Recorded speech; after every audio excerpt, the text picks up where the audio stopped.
Hello everyone, कमागणे and welcome to the world of story. फिर से मैं आप लोगों के सामने एक और नया रियल सुपरनेचुरल एक्सपीरियंस लेकर। प्यार प्यार एक ऐसी चीज है जो हर किसी को नहीं मिलती। कुछ लोग ताउम्र अपने प्यार को खोजते रहते हैं, ढूंढते रहते हैं, बट उन्हें नहीं मिलता।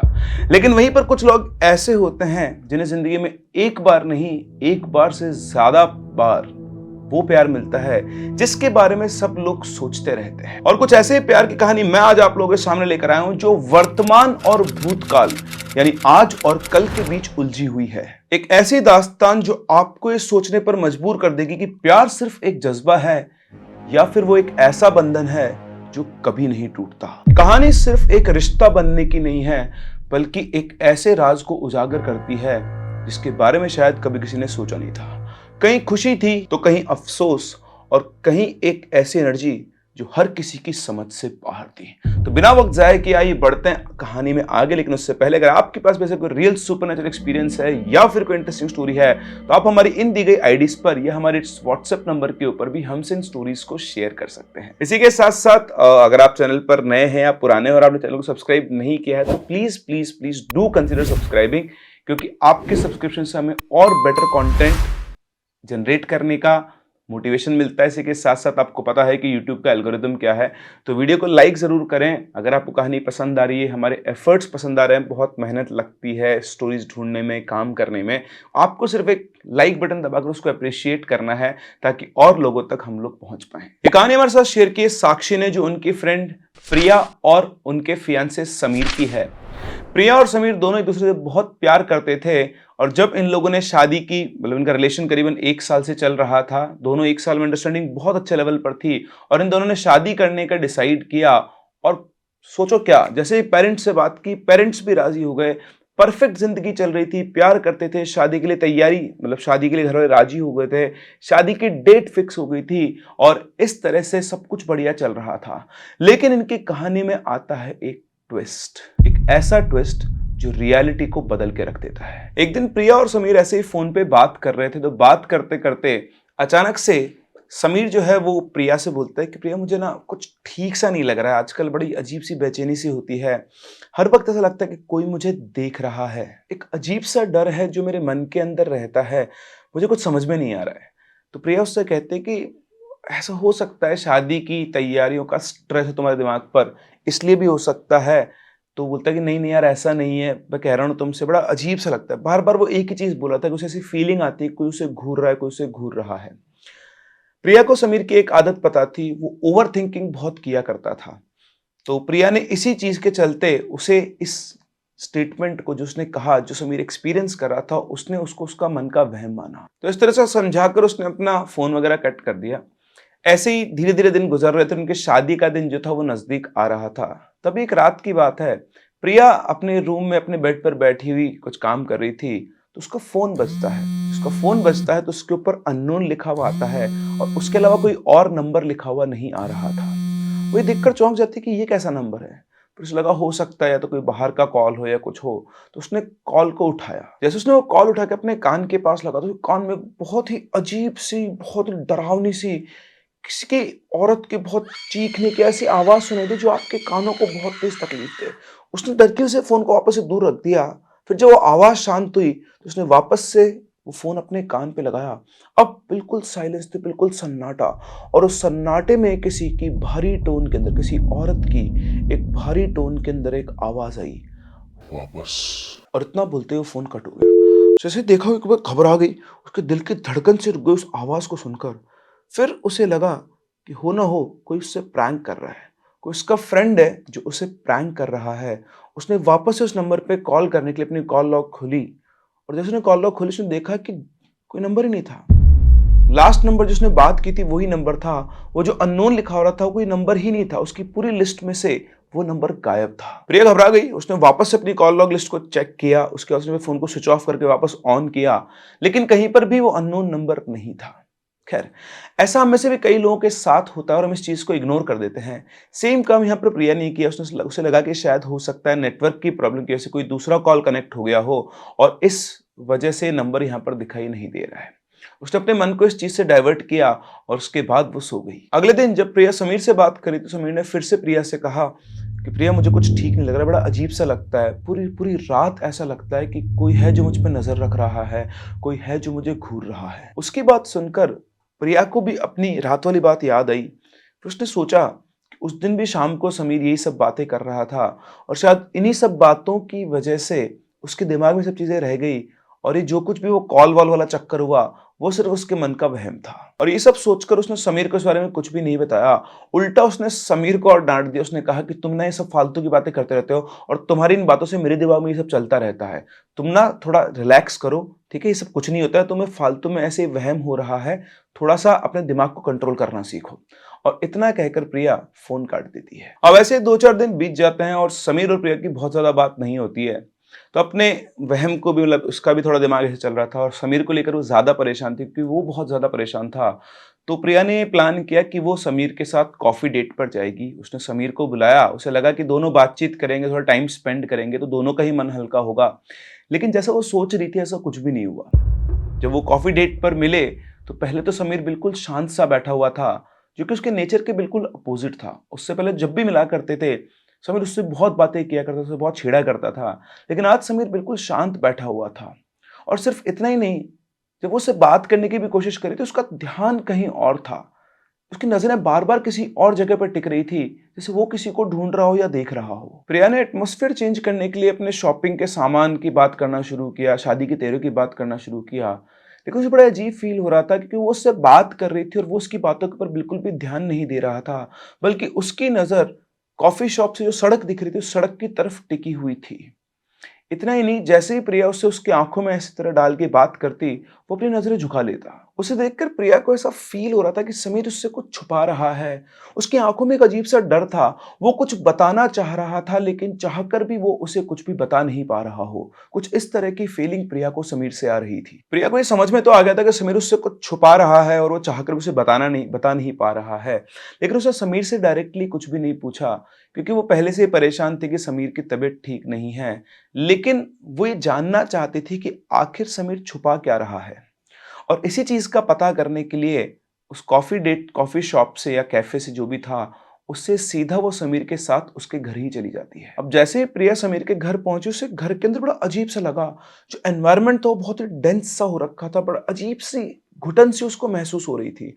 ऐसा नहीं था कि वो समीर के घर पे पहले कभी नहीं गई थी, वो बहुत बार समीर के घर पर आई है, लेकिन जैसा आज उसे फ़ील हो रहा था, ऐसा उसे पहले कभी फ़ील नहीं हुआ। ख़ैर, वो घर जाके समीर के मम्मी-पापा से मिलती है। इतने में समीर जो होता है वो वॉशरूम में चला जाता है फ्रेश वग़ैरह होने के लिए। उसके मम्मी-पापा से मिलकर वो भी समीर के रूम में पहुँचती है। तो समीर जो था वो अंदर वॉशरूम में शायद शावर वग़ैरह ले रहा था और प्रिया मौका देखकर समीर के रूम को छानना शुरू करती है कि आखिर क्या है जिसकी वज़ह से इतना परेशान हो रहा है, उसे ऐसा क्यों फ़ील होता है।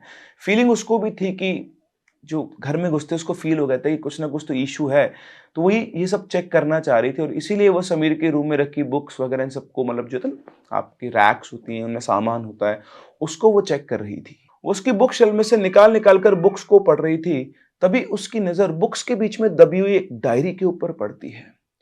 वो क्यूरियोसिटी से उस डायरी को बाहर निकालती है और उसे खोलती तो देखती है कि उस डायरी के पन्ने जले हुए थे और उन जले हुए पन्नों में से एक पन्ने पर एक नाम लिखा हुआ था, काव्या, और उसके आगे एक हार्ट बना हुआ था। उसके अलावा पूरी डायरी के कुछ पन्ने जले हुए थे और कुछ पन्नों पर जो लिखा हुआ था उसे किसी ने पेन से पूरी तरह से काट के इस तरह से खत्म कर दिया था कि कोई भी उसे पढ़ ना पाए। ये सब देखकर प्रिया को बड़ा अजीब सा लगा कि वो समीर के साथ पिछले 1 साल से है, उनकी शादी होने वाली है। लेकिन ये काव्या कौन है? उसने कभी समीर से काव्या के बारे में नहीं सुना और अब उसका वो जो बेसिक गर्लफ्रेंड या बी वाला इंस्टिंक्ट है वो जाग गया कि आखिर ये लड़की है कौन? समीर की लाइफ में काव्या का क्या रोल है? अब उसके दिमाग में बहुत सारे क्वेश्चंस घूम रहे थे। प्रिया सब सोच ही रही थी कि तभी उसकी नज़र समीर की जो ड्रेसिंग टेबल का मिरर होता है उस पर पड़ती है। उसे देखते हुए वो घबरा जाती है क्योंकि उस मिरर के अंदर उसको एक लड़की की परछाई दिखाई दे रही थी जिसके पूरे शरीर से खून निकल रहा था, सिर फटा हुआ था, हर जगह से खून निकल रहा था और वो लड़की अपनी आंखों से घूरकर प्रिया की तरफ ही देख रही थी। जिस एंगल पर वो लड़की खड़ी हुई थी, प्रिया घूमकर उधर देखती है लेकिन पीछे कोई भी नहीं था। वो फिर से मिरर में देखती है तो उसे कुछ भी दिखाई नहीं देता है। अब प्रिया एकदम से कंफ्यूज हो गई थी कि ये सब सच है या फिर उसके मन का वहम है। कौन है वो लड़की? क्या कर रही है यहाँ पर, ये सिर्फ उसका दिमाग उसके साथ खेल रहा है। ये सब सोच ही रही थी कि तभी समीर वॉशरूम से बाहर निकलता है और बाहर निकलते हुए सामने प्रिया को देखता है और उसकी नजर प्रिया के हाथ में उस डायरी पर पड़ती है। जैसे उस डायरी को देखता है समीर समझ जाता है कि प्रिया को सब कुछ पता चल गया है। प्रिया समीर के सामने खड़ी हुई थी और उसकी आंखों में वो सवाल साफ साफ दिख रहा था जो समीर पढ़ सकता था कि ये काव्या कौन है। बिना कुछ बोले समीर ने प्रिया को काव्या के बारे में बताना शुरू किया। उसने बताया कि प्रिया से पहले उसकी गर्लफ्रेंड थी, इसका नाम काव्या था। आज से करीबन 4 साल पहले वो एक ड्राइव पर जा रहे थे। समीर ही गाड़ी ड्राइव कर रहा था और अचानक से उनकी कार का एक्सीडेंट हुआ जिसमें काव्या की मौत हो गई। समीर उस एक्सीडेंट में बाल बाल बच गया और उसके बाद से समीर काव्या की मौत का कारण अपने आप को मानता आया है। ये सब बताते बताते समीर रोने लगता है, लेकिन उसके बाद समीर प्रिया को एक ऐसी बात बताता है जिससे उसके होश उड़ जाते हैं। समीर कहता है कि उसकी मौत होने के कई महीनों बाद वो थोड़ा नॉर्मल हो पाया क्योंकि वो अपने आप को ही ब्लेम किया करता था। उसके बाद पिछले 4 सालों में अभी तक ऐसा नहीं हुआ जो अब उसके साथ हो रहा है। जिस दिन से उसकी शादी प्रिया के साथ फिक्स हुई है तब से उसे बड़ा अजीब सा फील होता है। उसे सपनों में या घर के किसी कोने में या फिर सड़क पर चलते हुए कहीं ना कहीं उसे काव्या उसी रूप में दिखाई देती है जिस तरह उसका एक्सीडेंट हुआ था और जिस टाइम पर उसकी मौत हुई थी। ये सब बताते बताते समीर फूट फूट कर रोने लगता है और वो प्रिया से माफी भी मांगता है और वो कहता है कि वो काव्या नहीं है जिससे मैं प्यार किया करता था। ये मुझे रात को सपनों में आकर डराती है, पूरी पूरी रात मैं डर के अंदर रहता हूँ और पूरी पूरी रात सो नहीं पाता हूँ। प्रिया, अब तुम ही हो जो मेरी मदद कर सकती हो, प्लीज मुझे इससे बचा लो। मुझे समझ भी नहीं आ रहा है कि मुझे क्या करना है। उसे हर वक्त ऐसा लगता है कि उसके शरीर से धीरे धीरे ताकत और खून कम होता जा रहा है और वाकई में समीर को देखकर प्रिया समझ पा रही थी कि उसकी हेल्थ डिग्रेड हो रही थी। जहां पहले वो बहुत अच्छा हट्टा कट्टा दिखता था, उसकी हेल्थ धीरे धीरे डिग्रेड हो रही थी।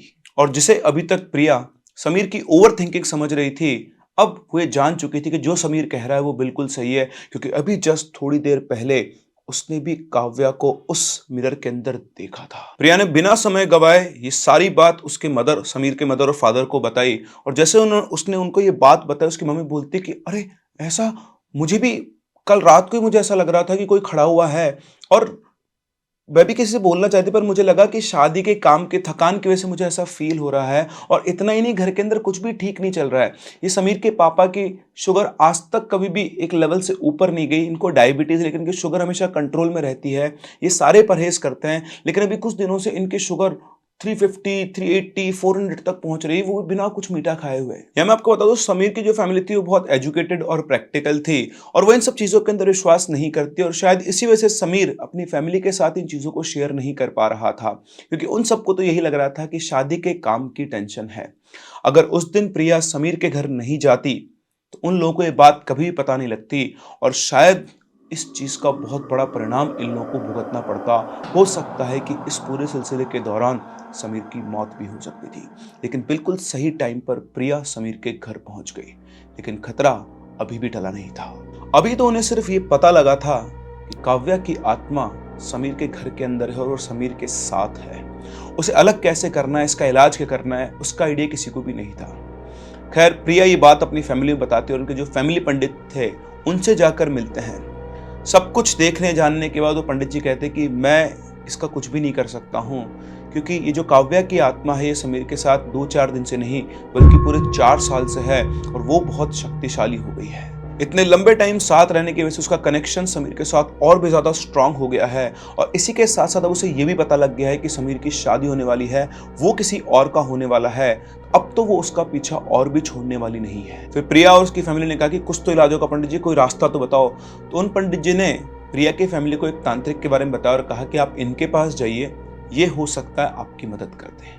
उनका एड्रेस लेकर प्रिया की फैमिली और प्रिया उन तांत्रिक के पास पहुंचते हैं और उनको सारी बात बताते हैं। सारी बात जानकर वो तांत्रिक उनसे कहता है कि आप मुझे एक बार उस घर में लेकर चलिए। तो उनको वो समीर के घर पे लेकर जाते हैं। समीर के घर पर पहुंचने के बाद तो घर के बिल्कुल बीच में बैठते हैं, अपना आसन लगाते हैं, आंखें बंद करते हैं और करीबन आधे घंटे तक बस बैठकर ध्यान करते रहते हैं। सभी लोग उनको देखते रहते हैं। आधे घंटे के बाद जब वो आंख खोलते हैं तो सब उनसे पूछते हैं कि क्या है, क्या दिक्कत है, समझाइए, बताइए हमें कुछ। तो वो कहते हैं कि जो प्रिया कह रही है वो बिल्कुल सही है। उस लड़की की आत्मा इसी घर के अंदर है और वो समीर के साथ जुड़ी हुई है। और उसका ये कहना है कि वो किसी भी हालत में शादी नहीं होने देगी। अगर ये शादी करवाने की कोशिश की गई तो समीर की जान ले लेगी। ये बात सुनकर समीर के घर वाले बुरी तरह से घबरा जाते हैं। उनको समझ में आता कि ये क्या हो रहा है। वो बोलते हैं कि हमें तो हमारा बेटा बचाना है, अगर ऐसा है तो हम ये शादी तोड़ देंगे। तो प्रिया उनकी तरफ देखते और कहती कि आप शांत रहिए, हर दुनिया में हर चीज़ का कुछ ना कुछ इलाज है।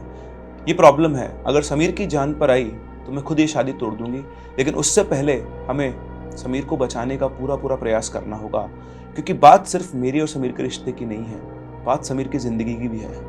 हो सकता है शादी तोड़ने के बाद क्या आपको पता है कि आप उसको इससे अलग कर पाओगे? कभी नहीं ना।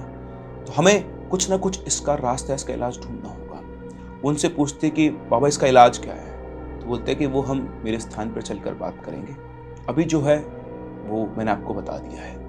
इसके बाद वो वहाँ से उठे और वापस से अपनी जगह पर चले गए जहाँ पर ये लोग उनसे मिलने गए थे। जब समीर के माँ बाप और प्रिया के माँ बाप प्रिया के साथ उनके पास वापस पहुँचे, उनसे डिस्कस किया, तो उन्होंने कहा कि आज शाम को ही आपके घर में पूजा करनी होगी। मैं काव्या की आत्मा को समीर के शरीर में लेकर आऊँगा, क्योंकि वो उसी के साथ कनेक्टेड और वो आसानी से उसके शरीर में आ सकती है। उसको दुख दर्द होगा, आप लोगों को वो दर्द झेलना होगा, देखना होगा, सब कुछ के लिए तैयार रहना होगा। मेरी पूरी कोशिश है कि मैं उसको यहाँ से भगा दूंगा। मैं आपको ये आश्वस्त करता हूँ कि आपके बेटे को कुछ भी नहीं होगा, लेकिन इसका यही एक तरीका है। सभी लोग आपस में बातचीत करते हैं और उस चीज़ के लिए तैयार हो जाते हैं। इधर वो जो तांत्रिक होते हैं वो अपने चेलों को बताए थे कि भाई सामान वामान ले आओ, शाम को पूजा पे चलना है। शाम को ये सब लोग समीर के घर पहुँचते हैं। घर में पहुँचकर वो एक हवन कुंड बनाते हैं, उसके बाद एक गोला बनाते हैं और उस गोले के अंदर समीर को लाकर बिठा देते हैं। इसके बाद वो अपने शिष्यों को इशारा करते हैं और ये सब लोग मिलकर पूजा की विधि शुरू करते हैं। समीर कुछ मिनटों तक तो बिल्कुल नॉर्मल बैठा रहता है और फिर कुछ मिनटों के बाद अचानक से वो लंबी लंबी सांसें लेने लगता है। फिर अचानक से वैसे ऊपर देखता है, उसकी दोनों आंखें ऊपर चढ़ जाती है और फिर वो एक लड़की की आवाज में प्रिया की तरफ देखकर बोलता है, समीर सिर्फ मेरा है, तो उससे शादी करेगी, मैं तुझे मार डालूंगी और अपने समीर को अपने साथ ले जाऊंगी। समीर का ये रूप देखकर प्रिया बुरी तरह से घबरा जाती है और वो रोने लगती है। तभी वो तांत्रिक गुस्से में बोलता है, क्यों परेशान कर रहा है इस लड़के को, क्या चाहती है तू? तो वहां से काव्या बोलती है कि मैं जो चाहती हूं वो मेरे पास है, लेकिन ये लड़की और इसके परिवार वाले समीर को मुझसे छीनना चाहते हैं और ये मैं होने नहीं दूंगी। समीर सिर्फ और सिर्फ मेरा है, जो कोई समीर को मुझसे छीनना चाहेगा मैं उसे खत्म कर दूंगी। ये लड़की, अगर तू अपनी और अपने परिवार की सलामत चाहती है तो इस रिश्ते को यहीं पे खत्म कर दे। तुझे समीर ने कुछ नहीं बताया मेरे बारे में। आज तू जिस जगह पर आना चाहती है वो मेरी जगह है। समीर की शादी मुझसे होने वाली थी, समीर ने मुझसे वादा किया था। वो तो उस दिन उस एक्सीडेंट में मेरी मौत हो गई, लेकिन मौत सिर्फ मेरे शरीर की हुई थी, मेरे प्यार की नहीं। मेरा प्यार हमेशा जिंदा था और जिंदा रहेगा। समीर जब तक जिंदा है तब तक भी मेरे साथ है और मरने के बाद भी वो मेरे साथ ही रहेगा। इसकी शादी की बहुत चिंता हो रही है ना तुम लोगों को, बहुत जल्दी है ना? तो सुनो सब लोग, इसकी शादी के दिन ही मैं इसे अपने साथ लेकर जाऊंगी और तुझे तेरी शादी के दिन में विधवा बना दूंगी। प्रिया की तरफ देखते हुए वो बोली। उसकी बात सुनकर वहां बैठे सब लोग सिहर गए। तभी बीच में तांत्रिक बोलता है, काव्या तुम बेमतलब अपनी जिद पर अड़ी हुई हो। अब तुम्हारा और समीर का मिलन नहीं हो सकता है। मरने के बाद भी ऐसा हो सकता है कि समीर की आत्मा को तुम अपने पास ना रख पाओ, क्योंकि जिस तरह से तुम समीर को प्रताड़ित कर रही हो, अगर उसकी आत्मा नहीं चाहती कि वो तुम्हारे साथ रहे तो उसे मुक्ति मिल जाएगी और तुम इतनी भी शक्तिशाली नहीं हो कि अपनी इच्छा से समीर को अपने साथ ले जाओ। मैं तुम्हें सही मार्ग दिखा रहा हूं, तुम इस लड़के को छोड़ दो और मैं तुम्हें मुक्ति दिलवा दूंगा। कुछ देर तक तांत्रिक और काव्या के बीच में, जो कि समीर के शरीर में थी, ये सिलसिला चलता रहता है।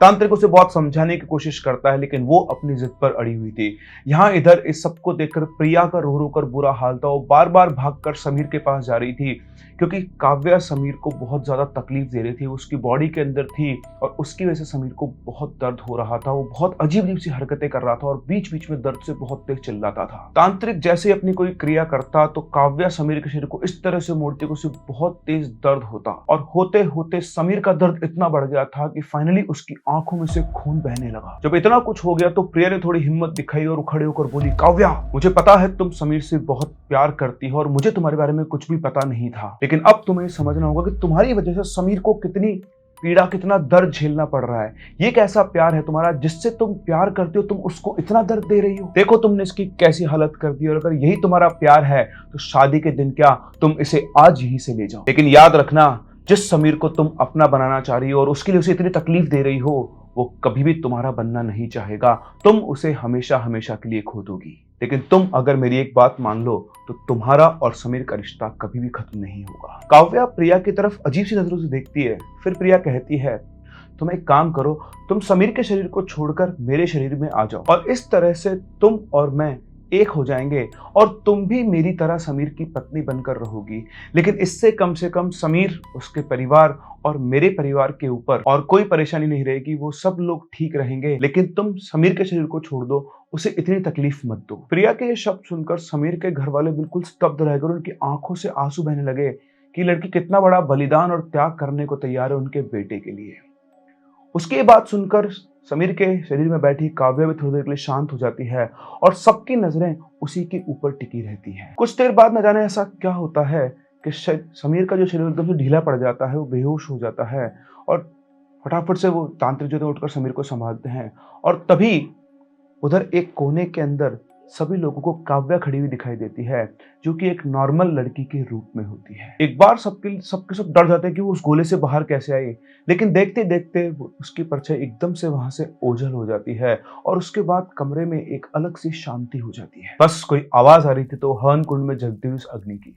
इसके बाद वो तांत्रिक बोलता है कि अगर आज मैं अपनी पूजा पाठ और विद्या को काम में लेकर उसे यहाँ से बाहर निकाल भी देता तो कल वो वापस आती और तुम लोगों को तकलीफ देती। और उसने खुद ही निर्णय किया है यहाँ से जाने का, और सबसे बड़ी बात, उसने उस गोले को खुद ही पार कर लिया, जो कोई अगर दुष्ट आत्मा होती है तो उसे कभी भी पार नहीं कर सकती है। उसे अब हमेशा हमेशा के लिए मुक्ति मिल गई है।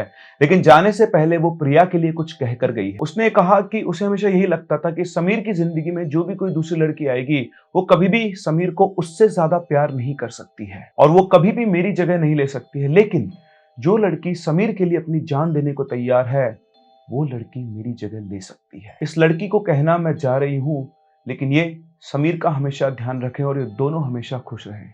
बेटी, जाते जाते वो तुम्हें बहुत सारा प्यार और आशीर्वाद देकर गई है। ये सब सुनकर वहां सब बैठे लोग कुछ भी नहीं बोल पाते हैं। उन्हें तो विश्वास नहीं होता कि उनकी आंखों के सामने क्या चल रहा है। उस रात के बाद प्रिया और समीर की जिंदगी बिल्कुल बदल गई।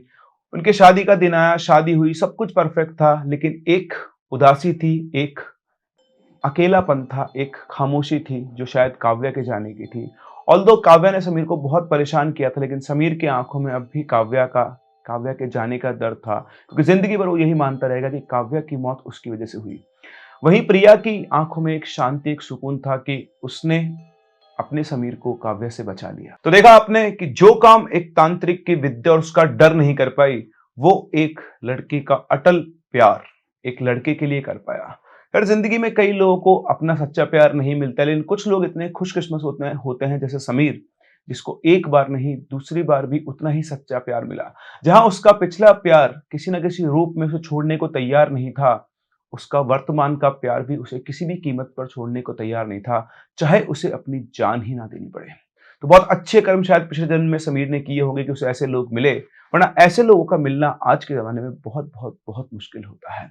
आप लोगों को क्या लगता है, अपने व्यूज कमेंट सेक्शन में जरूर बताएं। अगर आपको ये कहानी पसंद आई हो तो इसे शेयर जरूर करें और चैनल को सब्सक्राइब करना ना भूलें। हम लोग मिलते हैं अपनी अगली कहानी में, तब तक के लिए keep loving and keep listening.